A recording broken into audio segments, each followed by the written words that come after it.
ಮನೋರಮ ಎಂಬ ಕನ್ಯೆ ಅತಿ ಸುಂದರವಾಗಿದ್ದಳು. ಅಷ್ಟೇ ಅವಳಿಗೆ ಅಹಂಕಾರವಿತ್ತು. ಪ್ರತಿದಿನ ಅವಳು ಅವರ ಅರಮನೆಯ ಮೇಲೆ ನಿಂತು ಎಲೆ ಅಡಿಕೆ ಸವಿತಿದ್ದಳು. ಆಗ ಅದೇ ಸಮಯದಲ್ಲಿ ಸಮಾಧಿಗುಪ್ತ ಎಂಬ ಮುನಿಗಳು ಆಹಾರ ಮುಗಿಸಿಕೊಂಡು ವಿಹಾರಕ್ಕೆ ನಡೆಬರುತ್ತಿರುತ್ತಾರೆ. ಆಗ ಆ ಮುನಿಗಳನ್ನು ನೋಡಿ ಆ ಮನೋರಮೆಯು ಅವಹೇಳನಾಗಿ ಮಾತನಾಡುತ್ತಾ ಅವರ ಮೇಲೆ ಉಗುಳುತ್ತಾಳೆ.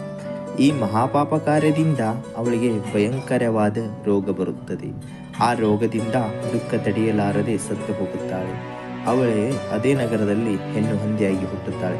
ಆ ಹಂದಿಯನ್ನು ಎಲ್ಲರೂ ಹೊಡೆದುಕೊಳ್ಳುತ್ತಿರುತ್ತಾರೆ. ಆ ಸಮಯದಲ್ಲಿ ಚಿನ್ನಮಂದಿರದ ಮುಂದೆ ನರಳುತ್ತಾ ಬಿದ್ದಿರುತ್ತದೆ. ಆಗ ಯಾರೋ ಒಬ್ಬರು ಆ ಹಂದಿಯ ಕಿವಿಯಲ್ಲಿ ನಮೋಕಾರ ಮಂತ್ರವನ್ನು ಹೇಳುತ್ತಾರೆ. ಅವಾಗ ಅದು ಪ್ರಾಣ ಬಿಡುತ್ತದೆ. ಈ ಮಂತ್ರದ ಪ್ರಭಾವದಿಂದ ಅವಳು ಮತ್ತೆ ಕುರಿಪಿಯಾಗಿ ಹೆಣ್ಣು ಮಗಳಾಗಿ ಹುಟ್ಟುತ್ತಾಳೆ. ಅವಳನ್ನು ಕಂಡರೆ ತಿರಸ್ಕಾರ ಭಾವನೆ ಬರುತ್ತಿತ್ತು. ಆವಾಗ ಅದೇ ನಗರದಲ್ಲಿ ಸಾಗರ್ ಸೇನ್ ಎಂಬ ಮುನಿಗಳು ಬಂದಿರುತ್ತಾರೆ.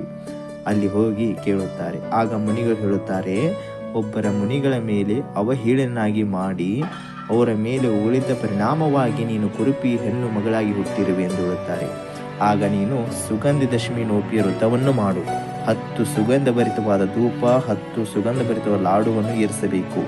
ಅವಾಗ ನೀನು ಆ ಕುರುಪಿತನವನ್ನು ಹೋಗಿ ಕನ್ಯೆಯಾಗಿ ಬದಲಾಗುತ್ತೀಯ ಎಂದು ಹೇಳುತ್ತಾರೆ. ಇನ್ನೂ ಹೆಚ್ಚು ವಿಡಿಯೋಗಳು ಬೇಕಾದರೆ ವರ್ಧಮಾನ ಚಾನಲ್ ಸಬ್ಸ್ಕ್ರೈಬ್ ಮಾಡಿ, ಶೇರ್ ಮಾಡಿ, ಲೈಕ್ ಮಾಡಿ.